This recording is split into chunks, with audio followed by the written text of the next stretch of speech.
So welcome to my new vlog અને રાધે રાધે બધાને. મારા ત્યાં કંઈક આવું સવારે મસ્ત વ્યૂ હતું. સો અહીંયા ગ્રીનરી જોઈને એટલું સારું લાગે છે ને સવારમાં કે ના પૂછો. અને વાદળા તો આય હાય હાય હાય. એના પછી અમે બધાએ મળીને સાથે કર્યો નાસ્તામાં તો વડાપાવ હોય જ હોય અમારે ત્યાં તો. એના પછી મેં થોડી ચાય પીધી છે અને ભાઈ સાથે અમે બધા જોઈ રહ્યા હતા સૌરવ જોશીના વ્લોગ. સૌરવ જોશી તો બહુ ફેમસ છે, તમે બધાને બી ઓળખતા હશો. એના પછી હું ગઈ હતી બાલ્કનીમાં, ત્યાંથી આવી એટલી મસ્ત સનલાઇટ આવતી હતી. પછી મેં થોડું લઈ લીધું પણ પછી તડકો લાગવા લાગી ગયો એટલે પાછી જતી રહી. ત્યાં જઈને કપડાં જોયા, કપડાં કંઈ ગમતા જ ન હતા. પછી વચ્ચે કિચનમાં ગઈ તો કેરી દેખાઈ ગઈ. કેરી સાથે થોડું મસ્તી કરીને પછી હું નીકળી ગઈ હતી નાહવા. તો પહેરવાની હતી આ, સો હું રેડી થઈ ગઈ હતી. એના પછી હું અને પપ્પા નીકળવાના હતા મારું રિઝલ્ટ લેવા માટે અમે નીકળી ગયા હતા. અને આજે તો એક એવી વસ્તુ થઈ ગઈ ગાઈઝ, તમે આગળ જોતા રહેજો, તમને ખબર પડી જશે. એના પછી હમણાં જજો પપ્પા કેવા લુક આપશે ગાઈઝ. એના પછી અમે નીકળી ગયા હતા અને તડકો તો ના પૂછો ભાઈ, ક્યારે એનું ટેમ્પરેચર ઓછું થાય એ જ વાત જોતા હોઈએ છીએ આપણે.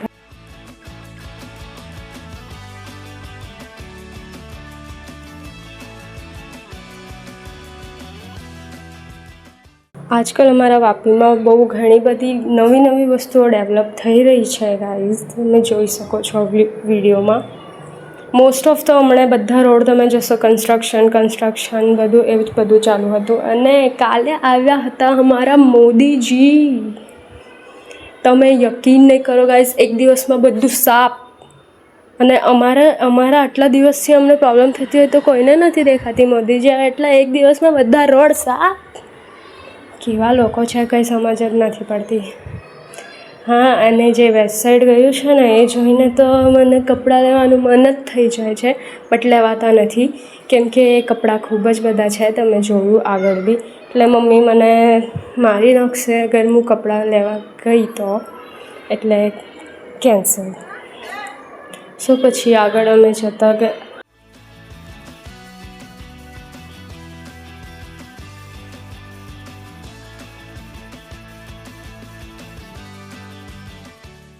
જ્યાં જુઓ ત્યાં ખાલી બસ બિલ્ડિંગ બની રહી છે ગાઈઝ, તમે જોઈ શકો છો. આટલા નવા બિલ્ડિંગો બનાવે છે, ભગવાન જાણે કાં જવાના. બધા ઝાડવાડ તો બધા ઉખાડી જ દીધા છે. પછી ગરમી તો લાગવાની જ. પછી એમ કે ગરમી કેટલી લાગે છે. આવું કંઈ નવું બનાવ્યું છે, આને શું કહેવાય મને ખબર નથી હજુ, બાકી તમે જોઈ લો.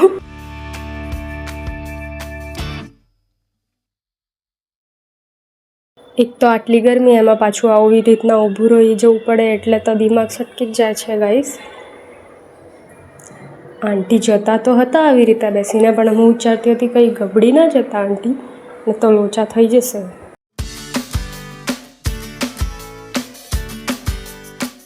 આ બધું વસ્તુ નવું બન્યું છે ગાઈસ, અમે પહેલાં કંઈ નહીં હતું. સો હવે એ જ મેં કહું છું કે બહુ બધી વસ્તુ ડેવલપ થઈ છે અમારા ત્યાં ગુજરાતમાં. હું તો વિચારું છું યાર, આ રોડ ક્યારે ખતમ થશે, પતી જ નથી રહ્યો. ક્યારની સ્કૂલ આવતી જ નથી મને એવું લાગતું છે. પણ અમે બહુ ટાઈમ પછી ગઈ છું સ્કૂલ, શાયદ એના લીધે મને લાગતું હશે. સો ફાઇનલી હું સ્કૂલ પહોંચી ગઈ છું ગાઈઝ. સો આ હતી મારી સ્કૂલ, જોઈ શકો છો તમે. ને એક વાત કહું, જે કામ માટે હું ગઈ હતી એ કામ તો થયું જ નથી. કેમ કે અમારા જે સર હતા, મને એક્ઝામ પછી સ્કૂલની રજાઓ ચાલી રહી છે તો એમને મને કીધું હતું કે લેવા આવી જજો, બટ સર જ અવેલેબલ નહીં હતા. તો અમે જઈ રહ્યા હતા હવે પાછા, કેમ કે કંઈ ફાયદો તો હતો નહીં જઈને. સો અમે નીકળી ગયા હતા સ્કૂલથી અને ફરીથી તે જ રસ્તો. પછી મને ગરમી લાગી તો મેં પપ્પાને કીધું તો પપ્પાએ મને શેરડીનો રસ પીવડાવ્યો છે ગાઈસ. તમે જોયું પેલા અંકલ કેવા જોઈ રહ્યા હતા, હાય. રસ પીને તો મજા આવી ગઈ શેરડીનો.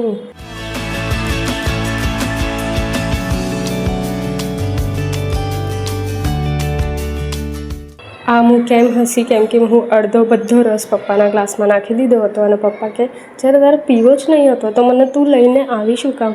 સો આ છે અમારા ત્યાંનું GST ભવન. અહીંયા પહેલાં ગાઈસ બહુ બધી ફ્રૂટની લારીઓ હતી, બટ અમને નહીં ખબર કાં જતી રહી છે બધી.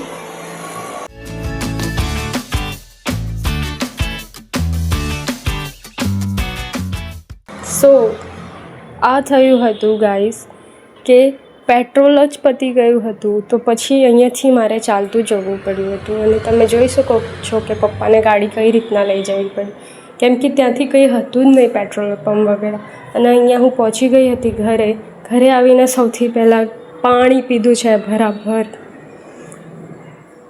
પછી થોડી પેટમાં ગુળગુળ થવા લાગી હતી, એટલે જઈને કિચનમાં કેરી કાપીને મેં અને મારા ભાઈએ ખાધી છે. એ ભાઈ સાહેબ કેમેરા જોઈને શું કહેતા હતા કે મારે નથી ખાવી દીધી, તો મેં એકલી જ ખાઈ લીધી. પણ જો એ પાછળથી આંગળી તો કરશે જ બેઠો બેઠો. હે ને, જોઈ કેવો રહ્યો છે તમે જોઈ શકો છો ગાઈસ. પણ મેં ના નથી પાડી, એ ખાઈ શકતો હતો ને. નજર લગાવે છે, નજર બેસીને મને ફાલતુનું. જોયું મેં કીધું ને એને શાંતિ થાય જ નહીં વચ્ચે તો આવ્યા વગર.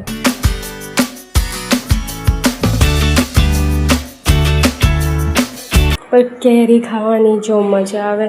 અને સાચું કહું તો મેં આખા ગરમીમાં કેરી નથી ખાધી ગાઈસ. આજે હું ખાવા બેઠી હતી અને થયું હતું આ, પંખો જ બગડી ગયો હતો. આટલી ગરમી, એક તો એમાં પાછો પંખો બગડી ગયો હતો. તો નસીબ પપ્પાએ એમને બોલાવી લીધા. 100 વાગી રહ્યા હતા, 4:20, અને પછી મને આવી ઊંઘ. અને પછી આપણે નિંદ્રામાં જતા રહ્યા હતા.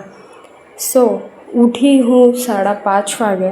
5:30 વાગે ઉઠીને ભૂખ લાગી. પછી ભાઈએ મેગી બનાવી ગાઈસ.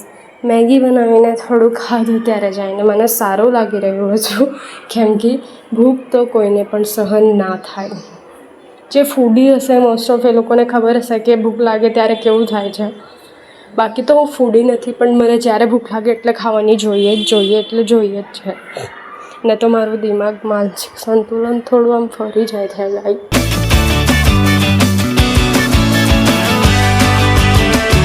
આ મેં એટલે કાઢી દીધી હતી મોઢામાંથી, કેમ કે ગરમ હતી અને હું ડાચામાં નાખવા જઈ રહી હતી. એટલે પછી ચટકો લાગ્યો ને એટલે બધી બહાર આવી ગઈ જાતે જ. આ મને ખબર પડી કે હું થોડી કેમેરામાં નથી દેખાઈ રહી, એટલે હું કીધું થોડી ખસી જાઉં. બાકી તમારે ખાવી હોય તો તમે બી ખાઈ શકો છો. મને ખબર છે તમારા સુધી આવવાની તો નથી. પછી ઝાડુ માર્યું છે થોડું. કામ તો કરવું જ પડે ને, તો મમ્મી ઝાડુથી જ મારે આપણને, એટલે ઝાડુ તો મારવું પડે ગાઈસ.